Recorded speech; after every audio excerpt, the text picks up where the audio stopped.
with Marianne. I'm so delighted we're spending this time here today.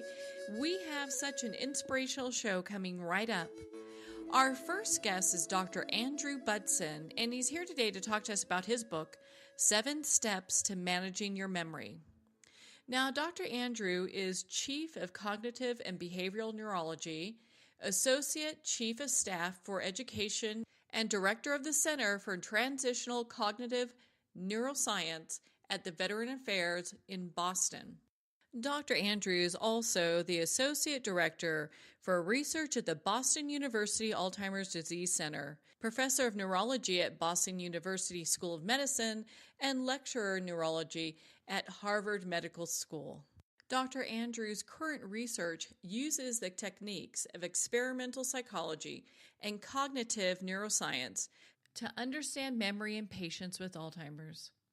So let's welcome to the show Dr. Andrew. Thank you very much. It is such a pleasure to have you here, and gosh, we can't talk about this topic enough. It seems like everyone that we know has somebody that's being touched with memory issues.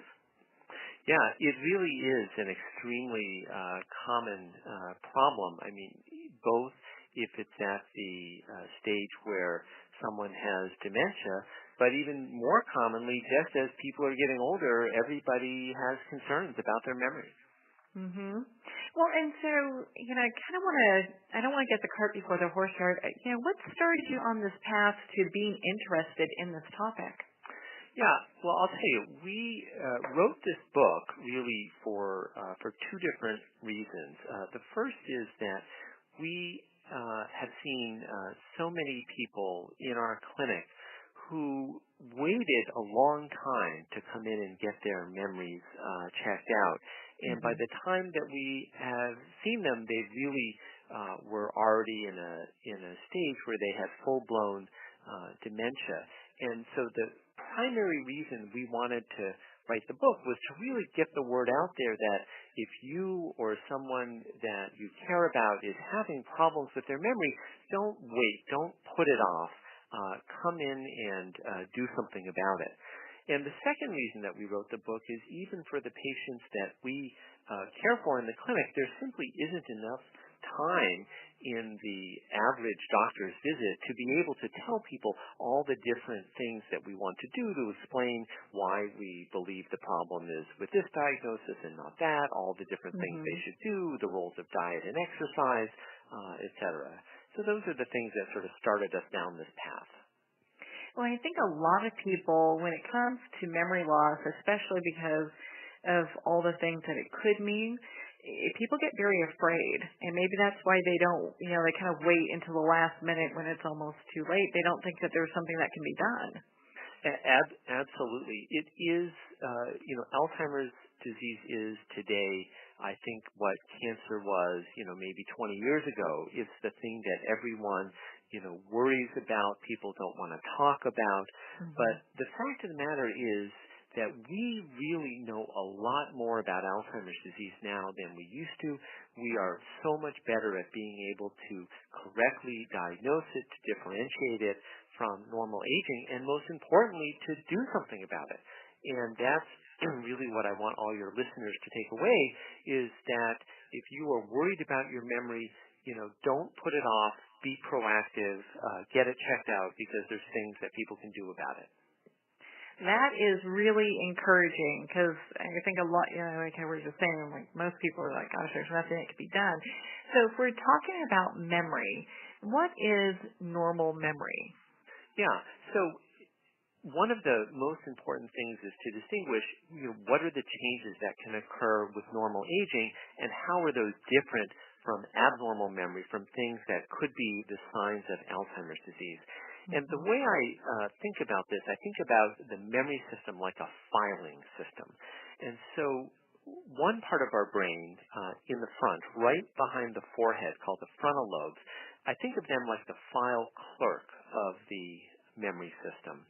And the file clerk's job is to take information in from the outside world and put it into the file cabinet.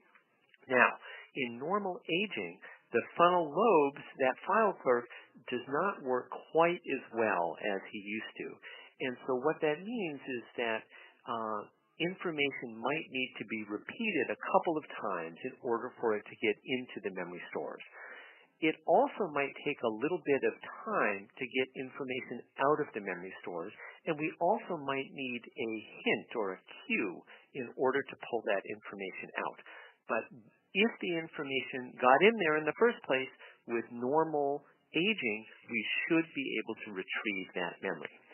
Now, by contrast, the file cabinet is the hippocampus, and the hippocampus is behind your temples. It's in the temporal lobe, so just behind the eyes.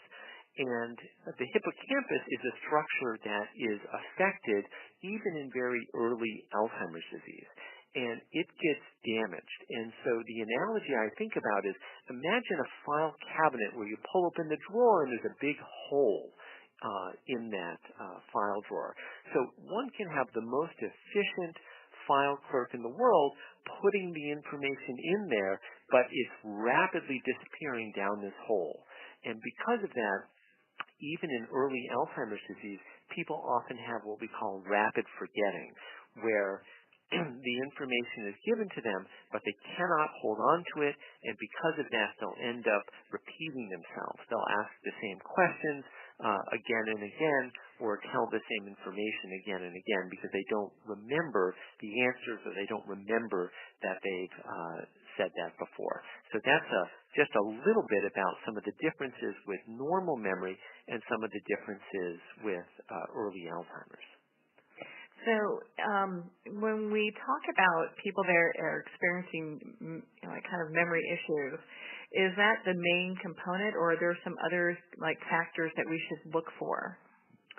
Yeah, I mean, so in the first step of our book, we talk about learning what is normal memory. So we do talk about the limits of memory, both in normal aging and in people of any age. So, for example, I think sometimes there's a perception that we should be able to remember everything that ever happened to us, but that's really not the case, and there is some normal forgetting that can occur over time. In step 2 of the book, we talk about how to determine if your memory is normal. And so we go over both the sorts of memory problems that could be a sign of Alzheimer's disease, and we also talk about how one's doctor should evaluate their memory. And in fact, part of the goal of the book is to empower people to know what should their primary care doctor be doing to evaluate the memory. And in a nutshell, we want to make sure that in addition to, talking with you and finding out, what you've been experiencing, there should also be some pencil and paper testing, which can certainly be brief, but should definitely be done. And then there should also be some blood tests for reversible causes of memory loss, such as vitamin deficiencies and thyroid disorders. And there should also be a brain scan, either a CAT scan or an MRI scan of the brain, to look for any types of surprises like a blood clot, a stroke, a tumor, something like that.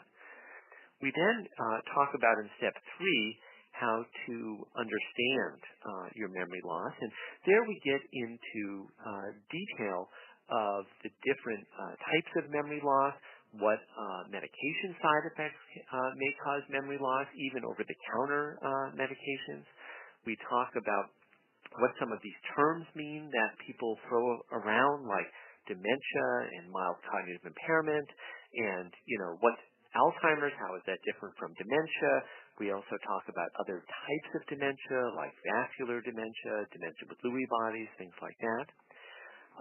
We talk about, in step 4, how to treat your memory loss, and we go over the different types of medications that are available now, as well as those that will hopefully be coming out in the future.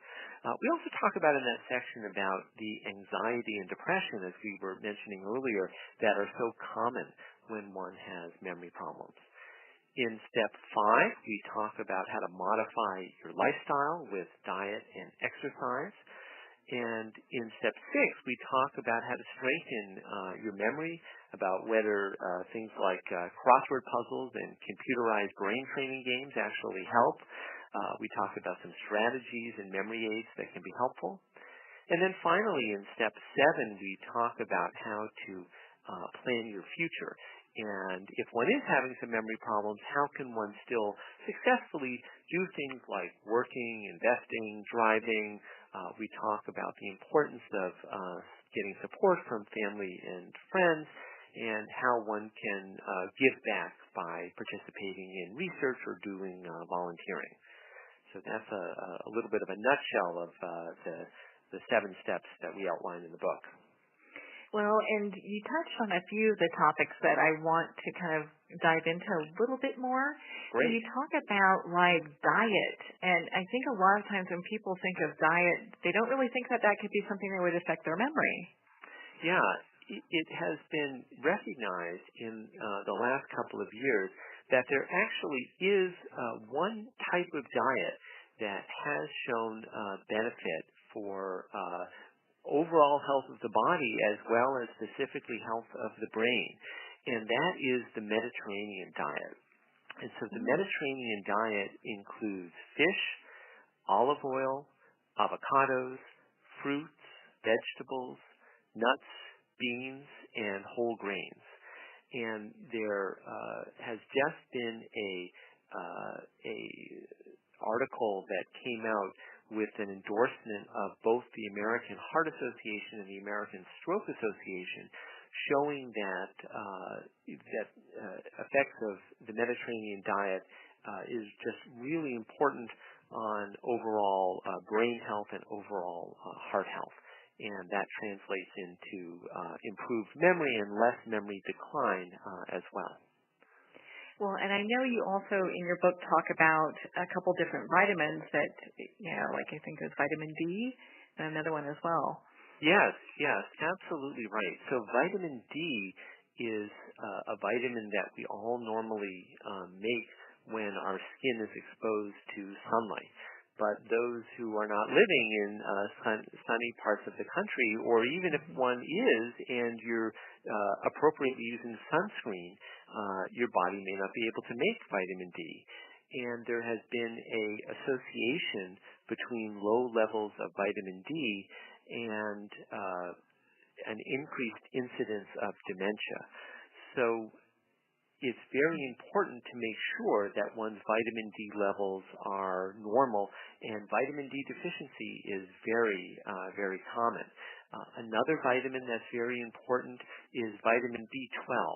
And again, if your level is normal, you're all set.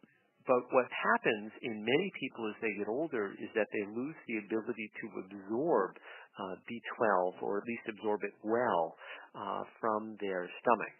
So many people need to take B12 supplements either by mouth or sometimes through a injection if their body really isn't able to absorb it through their stomach. So those are some of the vitamins that are absolutely important. Yeah, I've done B12 shots before, and it's not that big a deal once you get used to doing that. Absolutely. Yeah. So I know you also talk about in your book, and we don't want to give everything away. I actually found your book to be just a great resource, 7 Steps to Managing Your Memory. Just an awesome resource. It really covers everything. What are some tips that our listeners can use today to improve their memory and do that consistently? Yeah, there are a lot of different things that one can do. So some of the things that we start by talking about is to practice active attention. And so one can do this either by just trying to pay attention, or one can use mindfulness techniques, if you like, to really work at practicing attention. Minimizing distractions in the environment is important. Another thing that we've learned in the research is it's important to actually repeat information spaced out over time. And one of the reasons that spacing out information is important is that we have a much better understanding of the importance of sleep in memory. And one reason sleep is important is sort of the obvious one. If one doesn't get enough sleep, then one is typically tired the next day. And if you're tired, you can't pay attention. And if you can't pay attention, you're not going to be able to remember things well. But the other thing that's important about sleep is that sleep is when our memories go from a short-term temporary storage to a long-term, more permanent storage. And by spacing out the information that we're learning over days, weeks, and months, what it does is it allows every night for us to take that information and work on consolidating it into a long-term memory store.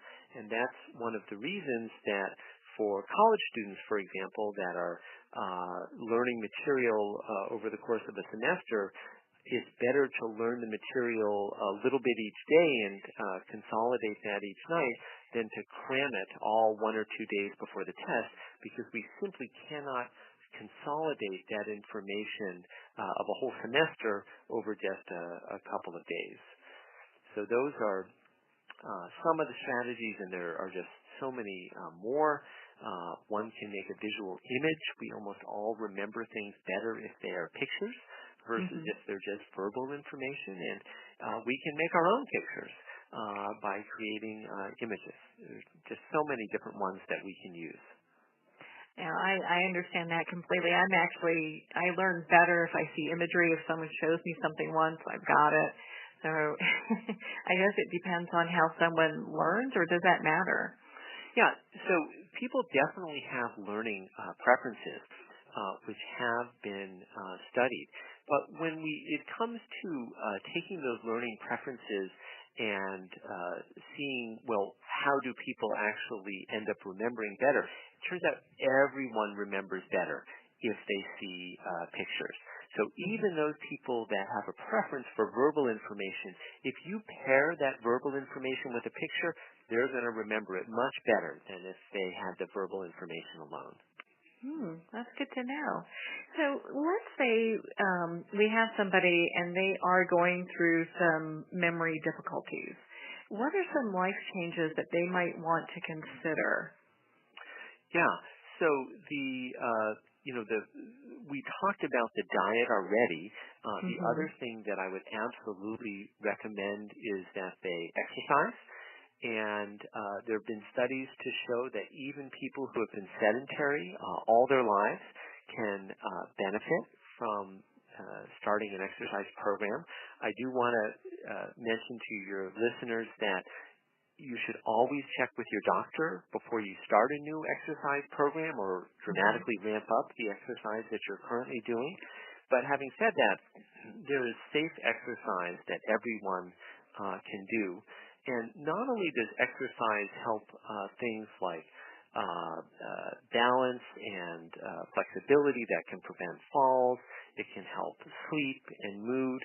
There are studies to show that healthy older adults can actually improve their memory, and patients that have either Alzheimer's disease or this precursor stage called mild cognitive impairment, they can actually show either improvements or stability or less decline when they engage in exercise.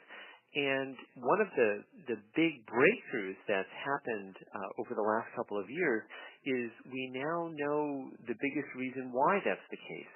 And it turns out that when we exercise, we actually release growth factors from the brain that allow us to grow new brain cells in the hippocampus, in that memory file cabinet.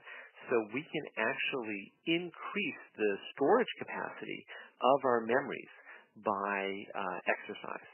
So that's some of the critically important things that one can do to change one's lifestyle. Well, and it can be as simple as getting out and walking. Absolutely. Many of the studies have been done with just walking. So I'm glad you said that. I don't want your listeners to think they have to start marathon training or something like that. Walking 30 minutes a day or even 3 10-minute walks a day is the amount that can begin to be helpful. Now, you kind of touched on this a little bit earlier in our discussion. You brought up mindfulness. Now, is having like a mindfulness practice really beneficial?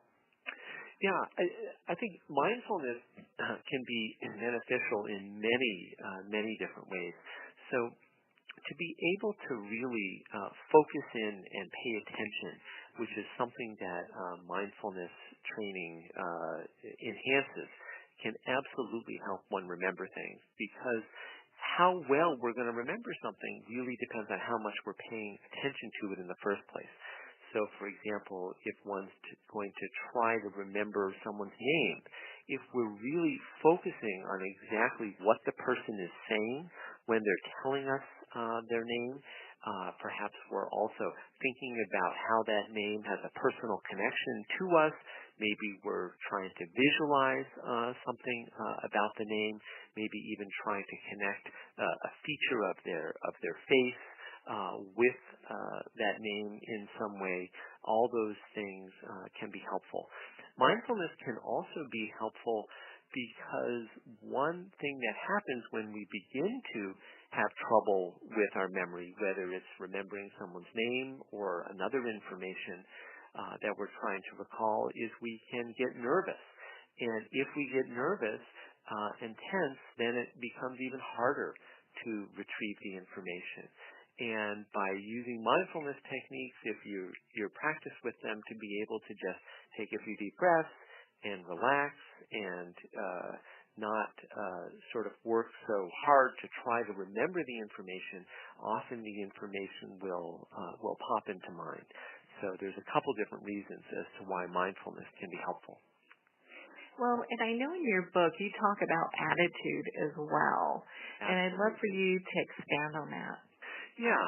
So there have actually been studies where older adults were either asked to review some derogatory terms about aging, like senile and decrepit, versus words that had a positive association with aging, like wise and sage. And then the individuals were given a memory test.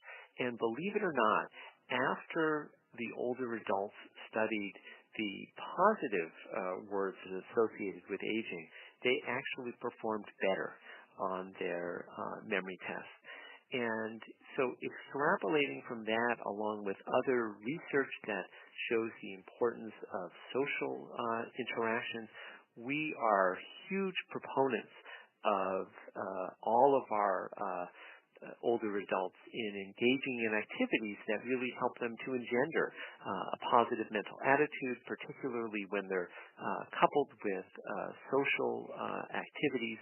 And so, you know, if you like playing bridge or going to, yoga classes or playing golf or tennis or doing any types of activities that make one feel good, that make one feel healthy, we're a big proponent of that. Well, and so with all this great information, I mean, my goodness, your book is just such a huge resource.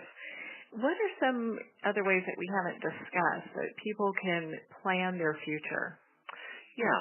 So with planning your future, we talk about, what are, if one is having some memory trouble, what are good either paid or volunteer jobs to be doing?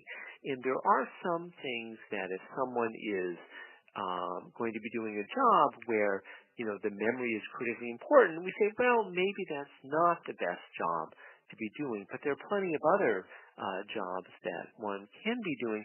Anything that is on the creative side of things, where you're making something, those are great jobs that can be done easily as well by somebody that's having a little bit of memory problems compared to someone who isn't. There are things like, for example, investing. So if you are experiencing some memory problems or someone that you know is, investing is probably not something to be done without help. It's important to still, keep control of one's investments, but to just get a little bit of oversight to make sure that you're not forgetting about something important. Driving is another thing. When people start to have trouble with the memory, they might get lost. And quite frankly, I don't care if people get lost. I don't think that's really a big deal. If you get lost, you can pull over, you can ask for directions, and you can get back on track. But if somebody is having trouble with the safety of their driving, not driving the right speed or not being able to appropriately stop if a child's ball rolls out into the road, that's when I think somebody should hang up the car keys. And we talk about how to, leverage your friends and family to help know when those different changes in life should occur. And just mentioning friends and family, I would say that it really is such an important support. So if you are somebody who is secretly worried about their memory or even has had a diagnosis of a memory disorder and is afraid of sharing it, I really would encourage one to share it and get that support from friends and family. And if you are someone who has been concerned about a loved one, I encourage you to be proactive, to talk with them about it. Support from friends and family is just so important. I think sometimes having that discussion with somebody, maybe they're having some memory loss and not really at the point where they're wanting to admit it themselves, that can be a pretty tough discussion to have. Yeah, I think it absolutely can be, and I would encourage your listeners to use this broadcast as an excuse to say, I was listening to this radio or this podcast, and I learned that, in fact, there's a lot that can be done about memory problems, and it's important to start early. And, so hopefully we can empower people to both have the knowledge and the courage to start to have those conversations. I really would like to sort of destigmatize memory problems because they are scary for sure, but there are things that can be done about them. And, so hopefully it will become, less of a stigma in our society in the future.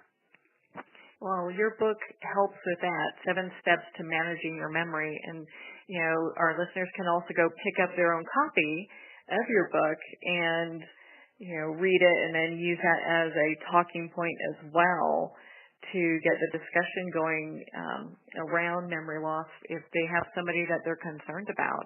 Because there are lots of, your book hits a lot of different categories, like how you talked about, driving to, overall health to, it also goes over when's the right time to kind of look at legal issues, because there's a lot of things to consider. Absolutely. So what are some final thoughts you'd like to leave our listeners with today, Dr. Andrew? Well, the most important thing is that I really do encourage to be proactive when it comes to memory problems. Don't be passive. Don't just sort of ignore the problem, hope it will go away. Don't wait till a crisis occurs. If we are able to see people in our clinics early, the medications actually work better. We are more able to turn the clock back on memory function to make people a full year better than they were before. There are new medications that are being developed. They're currently in clinical trials that can actually remove the Alzheimer's plaques from the brain. And all those things work best when people come in early. So my take-home message is, if you're having memory problems or someone who is, don't put it off, don't ignore it, be proactive, get it checked out. And they would need to see a specialist for that too, right? Well, I do recommend that everyone start with their primary care doctor, and I would say that about 80-85% of people, the primary care doctor is able to make the correct diagnosis and treatment. And there are some situations that we talk about in the book that as to why you would want to see a specialist. And one common example is that there are some screening tests that the primary care doctor may do that if one is either has a lot of education or is just very bright, or on the flip side, if someone has a learning disability, then the screening test may not be perfect, and that would be one of the reasons to see a specialist. Well, Dr. Andrew, thank you for taking the time with us here today and talking about this and sharing your very important book, 7 Steps to Managing Your Memory. Where can our listeners connect with you and be part of your community? Yeah, so my website is andrewbudsonmd.com. That's Budson. And you can also find me both on Facebook under the same name as well as Twitter. Oh. Well, Dr. Andrew, thank you so much for taking the time to be on the show with us today. It's been my pleasure. Thank you. We are going to pause here for a quick break, and we'll be right back after these messages.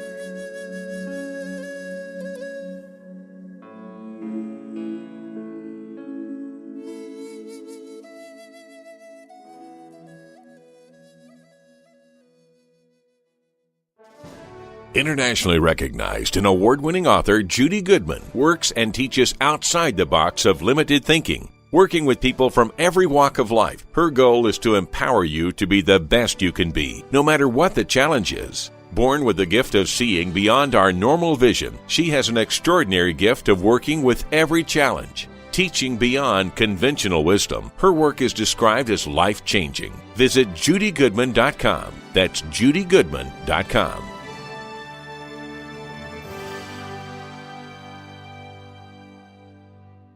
Have you ever had the sense that your thoughts might actually be doing something? Ancient secrets of manifesting have been masterfully revealed in the award-winning book Manifesting 1-2-3 by Ken Elliott. For the first time, the author's experiences and stories in this book describe exactly how your thoughts can create anything. You've been doing this all your life, but it's never been fully explained for you until now. Visit manifesting123.com for more information today. Manifesting123.com. Do you know that you can become a genius at any age? Do you know that you can change your life and create a brilliant life for yourself? Hi, I am Olympia LaPointe, an award-winning rocket scientist who you more than likely have seen on TED Talks, Impact Theory, and PBS. Check out my latest book, Answers Unleashed, The Science of Unleashing Your Brain's Power. Simply go to answersunleashed.com books and check it out for yourself. You'll find the tools to help you create the life you've always wanted. The highly acclaimed and newly released book, The Hand Part 2 by Lynn Van Praagh Grattan, describes the journey between a psychic medium and a family who lost a son. Messages from Beyond Eternity's Gate is of love and healing. For more information, visit www.lynnvanpraagh-grattan.com. That's www.lynnvanpraagh-grattan.com.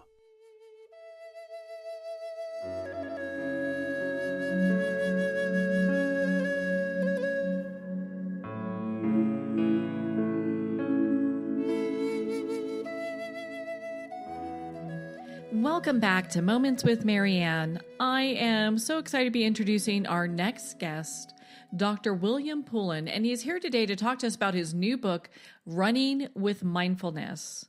Now, Dr. William is a psychotherapist registered with the British Association for Counseling and Psychotherapy. He practices integrative therapy and specializes in the treatment of depression, anxiety, and problems of the self-esteem and confidence, and substance abuse. He's been featured in publications all around the world, such as Vogue, The Independent, and GQ. So let's welcome to the show Dr. William. Thank you, Marianne. What a joy it is to have you here. So I'm so delighted we're spending this time to talk about your new book, Running with Mindfulness. And I have to ask you, how did you get started on this path?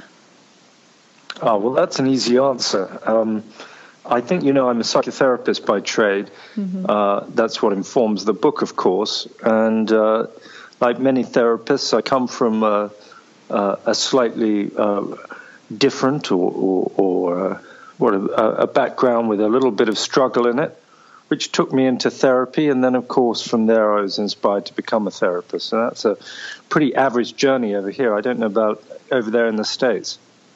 I would say it's probably pretty average, too. I think most everybody has one type of struggle or another in, if not one area in their lives, probably multiple areas. Yep. There's a saying over here, not taken too seriously, but they say that everyone will have 3 periods of mental illness during their lives, and that includes crises such as grief and divorce and bankruptcy. These things all lead to what I think can be called mental illness. Illness in the sense that I'm struggling, and right now I'm trying to work things out, and I've got to work them out. But I suppose I don't know. This is the whole debate about depression and medication, isn't it? It's the same one. Should we be medicating people who are struggling? If you're seriously depressed, you should be medicated. But in the same way, if I'm grieving or I'm going through divorce, should we call that mental illness, do you think? I think everyone goes through difficult times, and having tools that we can use, like your book, Running with Mindfulness, gives another option to dealing with it as opposed to, adding to the opiate crisis we have here in the States. I really hope so. That's why I wrote it. I wanted there to be something that was really accessible to anybody out there, wherever they live, no matter what their income. I wanted them to have a tool, which I believed was borderline miraculous, to help them. Now, have you used this in your own life? Yes, that's how I developed it. As I alluded to, I was going through a difficult time in my life. And I took up not just psychotherapy, but running too, with an American friend, actually, here in London. And he was going through a divorce, so he didn't know it at the time. And as I mentioned in the book, we started running around one of the lakes in the big parks here in London. And I knew that fresh air would do me good. I was not in a good place myself. I was a smoker, amongst other things. But I knew that this would give me some sense of progress. I knew it would be good for my mind, for my spirit. And so we started to meet. And what I noticed was not just that it sort of empowered me and gave me something I could build on in terms of distance and fitness, but also, much to my surprise, I found myself talking really freely and naturally to my friend Chris, and he too to me. And that's when I noticed that there was something about the process that freed up the tongue, freed up the feelings, and made us men particularly surprisingly vulnerable and capable of sharing.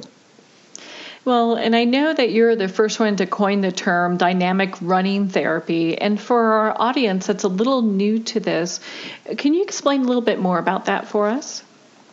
Well, it's a kind of psychotherapy I developed during my training. It's essentially just sort of regular talk therapy combined with an element of mindfulness and combined with either walking or running. And I do it with my clients here in London, have done for quite a few years now. And the book describes how you can do it with a friend or do it with yourself, giving you specific programs for mindful walking, mindful running. And then if you have depression, there's a chapter, there's a whole journey for depression, a whole journey you take for anxiety, for decision-making, for anger, for relationships. There's a program there for kids. So for me, I really hope you talk about the opioid crisis in America. other crisis that you've got there, which we've got here, is obesity and people not moving. So I'm really hoping this can tick a couple of boxes for a lot of people. Well, and I know you also have an app, which I've downloaded, and I've done you have a mindful sitting meditation and mindful walking, and I found them to be very useful in getting into that mindful space. Does my voice sound the same on the app and all over the radio? It's very close. Good. Good. I do mindful meditation every morning. What's that funny saying? When you feel like you don't have enough or you don't want to do it, do twice as much. I forget how it goes exactly. Mm-hmm. But I try to do it every day. Since the day I started, it's been a real lifesaver to me, as has running. I just find it literally, sometimes after meditating no more than 10 or 15 minutes, I'll get outside and the colors will be brighter to me. I'll notice sound is different to me. I'll be listening sort of to the sound between sounds, whereas quite often when I'm stressed, all I hear is the sound itself. So instead of hearing peace, sometimes with noise in it, I hear noise and very rarely hear the peace between it. So that's what helps. I get back to the peacefulness. So I don't know. Do you do much meditation yourself? Oh, I do a lot. Yes. Do you? I have for many years. Yeah. So I really enjoy having a mindfulness practice. There's a meditation center in Denver that I go to. And it's nice to have, whether I'm at the center or doing a mindfulness practice as far as walking or just at home meditating, it really puts you back in center where you're not reacting, you're just listening to what's coming up and being able to sit with things and either enjoy them or just be present to what's happening. And that's so important in this period in history when popular culture is hot-wired to make us reactive, isn't it? Mm-hmm. So to be able to do something to step away from that constant overstimulation of colors and content, away from the sort of binging on box sets, and just for a moment find your own quiet, private center, it's just, as I said, I think it's a lifesaver. Well, it's interesting because we have a generation, and I'm singing to the choir here, but we have a generation who they're so used to being on mobile devices that they don't really interact with one another. And depression is at its highest peak for the millennials, from what I understand, from some tests reports that have been done on this topic. And so having your book, Running with Mindfulness, and approaches that people can use, obviously your app, it really helps them to kind of move from a place where there feels like there's no hope. Yes, for sure. I hope that young people will take to it. It's a great, as you said, it's a great opportunity to discover a different way of being. You know, I speak for you, assuming you're not far off my age, and now it's impossible to tell you how old I am. So I'm not going to say anything. But I assume you're about 21, right? No, but it's okay. I don't want to be 21 again. Okay. No, me neither. But back then, when I was 21, were there mobile phones? I don't know, but there was around that sort of time. There were still, those were the last people who knew what it was like to not have a mobile phone, and they knew the peace that came. And I'm one of those people. I remember the peace of just walking along a street, wondering whether the person I was supposed to meet would be there at the other end. You had no way of checking. They didn't have a phone. If you said you were going to be there at 4 o'clock, you should be there at 4 o'clock. They should be.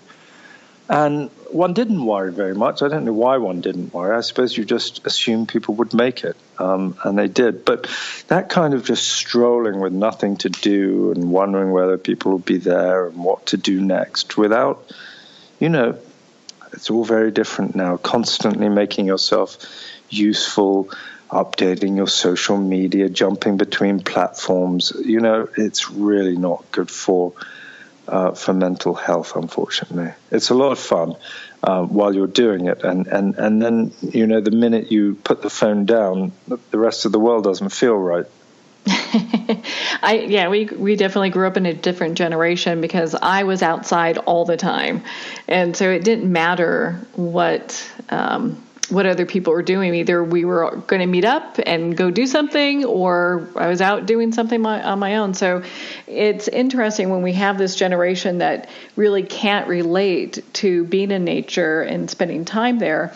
They take anything that happens, even really on any of the social media platforms, really to heart. And so it's so nice for them to be able to dive into a mindfulness practice that also coincides with something that, because they're really into being healthy and doing things that are health related. This helps them get into that kind of feel of, gosh, I'm doing something different other than constantly being attached to a device. Yeah, and I explore quite a lot of that, both in the app and the book. And there's a whole chapter on nature and our relationship with nature and technology. And I really hope that people will see that. I mean, the thing is that it used to be that you had a reason to be outside.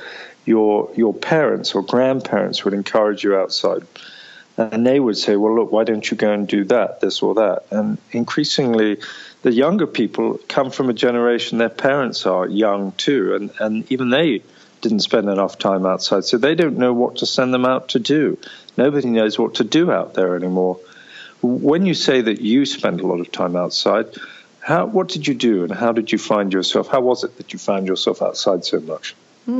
I was either out. I had friends that I ran cross country with. We were out camping when I was younger.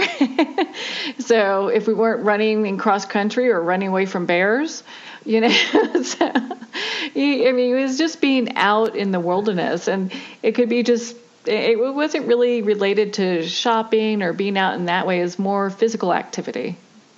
But I bet from an early age, camping, etc., you needed to know, how to get from A to B. You needed to know how to start a fire, etc. And if you didn't, you were the one that was the poorer off for it. So I assume you learned a lot about looking after yourself and getting things done. I sure did. It was a very interesting time because camping, especially when you're younger, you go camping with your folks, can sometimes feel like a comedy, so but you learn a lot along the way, we'll put it that way. Right. We'll have to dig into that one on another occasion. It sounds good. Sounds like rich material. It's rich, all right. We'll go run with that next time I'm in Colorado. I'd love to. And so, kind of with the whole running aspect. So let's say someone's not really a runner. Maybe they're more, maybe they've had surgeries or they're getting back outside. And is walking something that they can do? Yes, it most definitely is. You're still going to get many of the same advantages. If you're walking with somebody else, you'll get the camaraderie, you get the sense of togetherness, the sense of enjoying a journey together. Even if you're walking, you'll still get the fresh air, you'll get all of the positive chemicals that come off the trees and the grass and the vitamin D off the sun. You'll get a whole load. In terms of contrasting it with running, I think when you run, I think it is slightly more engaging perhaps because you feel that much more. Your blood is moving that much faster, and you're having to work a bit harder. And for some reason, I think it just makes things flow a bit more. But one of the important parts is that when you're walking side by side with somebody, you're not doing that thing that people do in therapy, where you face off each other. And then you've got to worry about, what does my face look like? How am I saying this? When you're side by side, even walking, it's so much easier to share. So that's really what it's all about, is getting out there, using nature, whether you're with somebody or not, and just exploring. If you're doing the programs in the book for anxiety, depression, etc., you just work your way through all of the questions and take notes as instructed, and you go on a little journey, and you get to know yourself a whole lot better and understand what depression is, and look at the way you respond to negative thoughts about yourself, explore the idea of self-acceptance. I think it's incredibly effective, walking or running. After all, one of the worst things I think about depression and anxiety and so many other mental health issues is we tend to, as creatures, we tend to sort of hide out when we're not feeling well, under trees and in holes, particularly with depression. And that's just the opposite of what we should be doing. So I'm really happy to have contributed an approach to psychotherapy that just by getting people out answers, a certain element of that powerlessness and shame. Well, and you've touched on this a bit, and so, I know in your book you also have ways people can identify if they have like a low mood or depression, just so they can kind of gauge where they're at. Yeah. No, I mean, I don't. Each chapter begins with an understanding about exactly what it is you're experiencing, whether you consider yourself to be on what scale you consider yourself to be depressed, for instance, or anxious.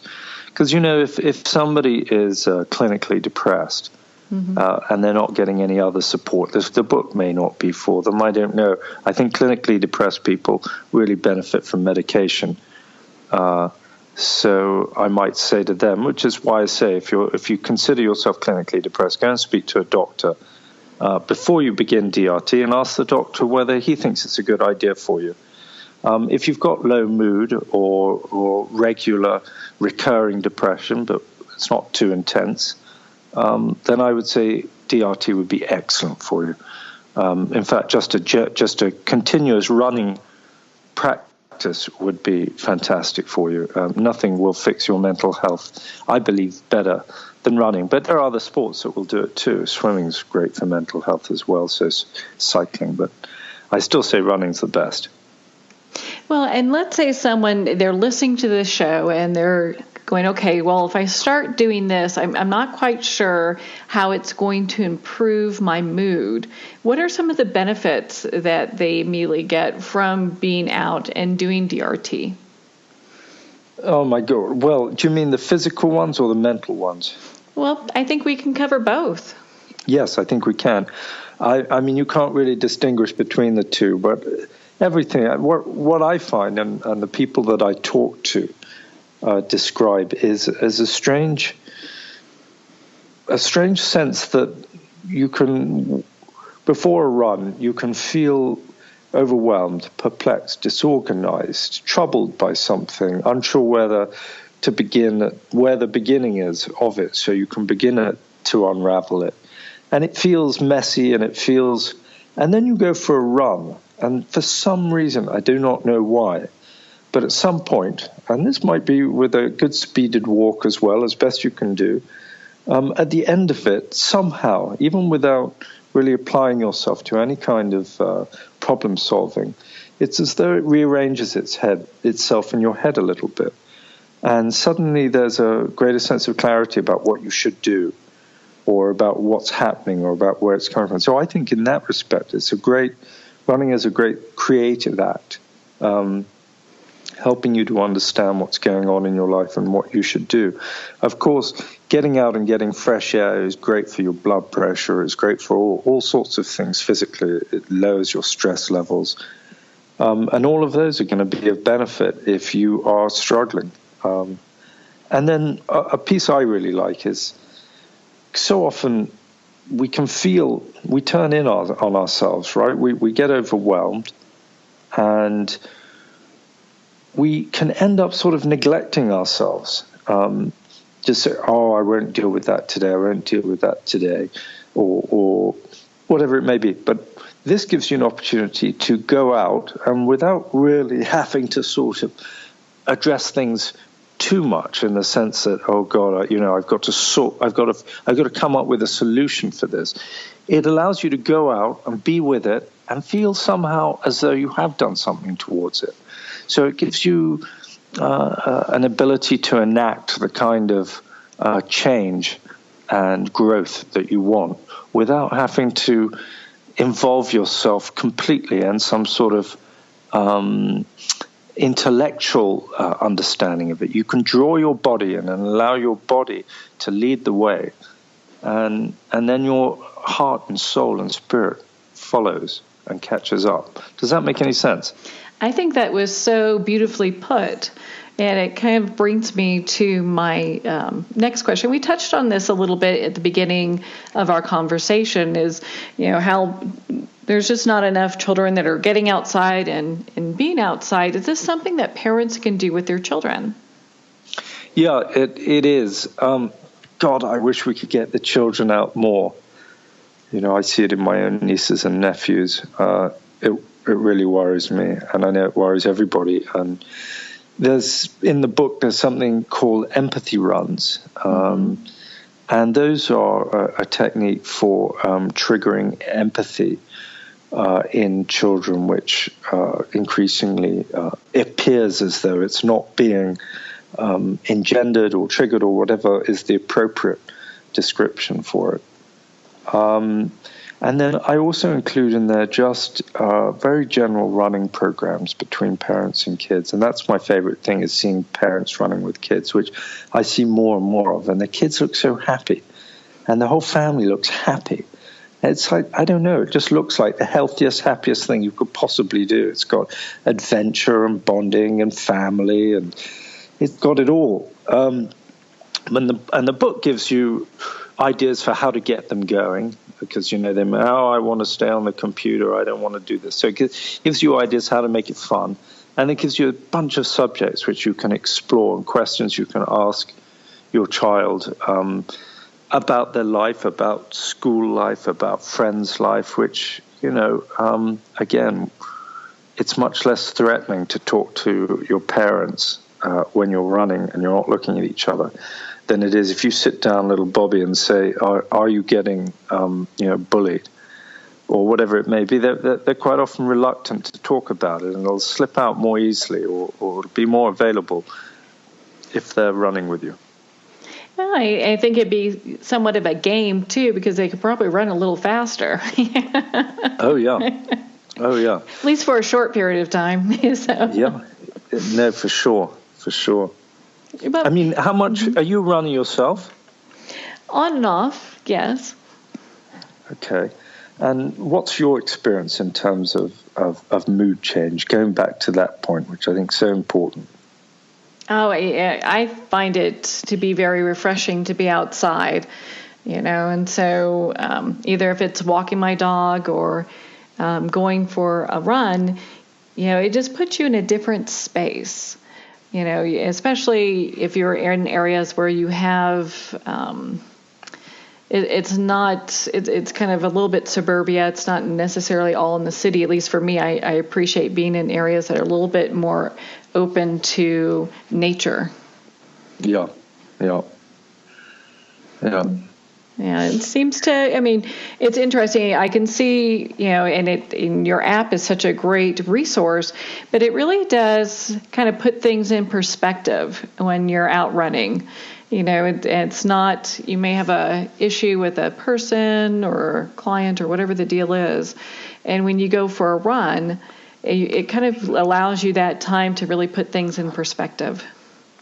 Yeah, it really does. And for your listeners, I just want them to understand that when I run with my clients, we have 50-minute sessions, and on average, I'd say we run for maybe 15 minutes of it. A lot of it's about walking, a lot of it's about sitting. You do this as you want to do it. All I ask is that people push themselves just a little bit and not just, they need to get to a place of engagement with the process, and then they can disengage a little bit. But if you never engage, then you may not get as much out of it. And yes, I just want people to understand that it's not all about the running. It's not all about sort of getting out there and thinking, oh, God, I'm not a runner, and look, this is never going to work unless I run it. No, it's you getting out there. If you can only run, as I could when I started this all those years ago, I could barely get 50 meters, and I built it up, and a year and a half later, I did the Paris Marathon. And if you told me that I could run a mile, I would have never believed you. And if you told me I would run a marathon, I certainly wouldn't have believed you. But, that incremental growth, just by going out there, it's amazing what you can do if you put one foot in front of the other. And just add on. Each time you get out there, add one more foot on. And it doesn't matter if you started with only 20 feet of running or walking. Just make sure it's 22 feet next time. And before you know what's what, you'll be on the moon. Mm-hmm. It's just pushing yourself a little bit more every day. Well, yeah. And I have to ask. So let's say someone wants to work with you. What you do see people over Skype and on phone sessions too. So they don't have to be just people in the UK. No, that's true. That's absolutely true. So people can get in touch with me. If it's regular therapy, then I need to see them here in London. I don't just do therapy by itself. I will speak to my clients when they're away over Skype. Mm-hmm. But I prefer to, obviously, if it's DRT, because I see people in my office, and I see people which is non-DRT. It's just regular talk therapy. And then I do this piece where I do DRT out in the park, which is talk therapy while running with a little bit of mindfulness, as I mentioned. So obviously it's pretty hard to do that over Skype, because I don't think we're going to be able to run over Skype. Although some people probably like you. I'm sure there'll come a time where I will be, connecting my headset up and running with somebody running in Tokyo or something. It can't be far off. But for the time being, I'm open to, of course, of answering people's questions if they get in touch, of course. Mm-hmm. And my details can be found, email address, etc., can be found on my website. And where can people find your website again? What's that website address? So it's dynamicrunningtherapy.com, or they can go to williampullen.com. They can go to my Twitter is @PullenTherapy. I've got an Instagram, which is Dynamic Running Therapy. And the app is called Dynamic Running Therapy. Those are all my handles. There's a Facebook page too, of course. Well, and I have downloaded your app. It's currently it's free on the App Store, so I would suggest people download it before that changes, if that's in the works. And of course, pick up the book Running with Mindfulness. William, thank you so much for taking the time to be on the show with us today. Thank you, man. I've really enjoyed it, and I hope we get to run together one day. I hope so too. Well, we're at the end of our time today. I'd like to thank everyone for tuning in. You've been listening to Moments with Marianne. And remember, make every moment count.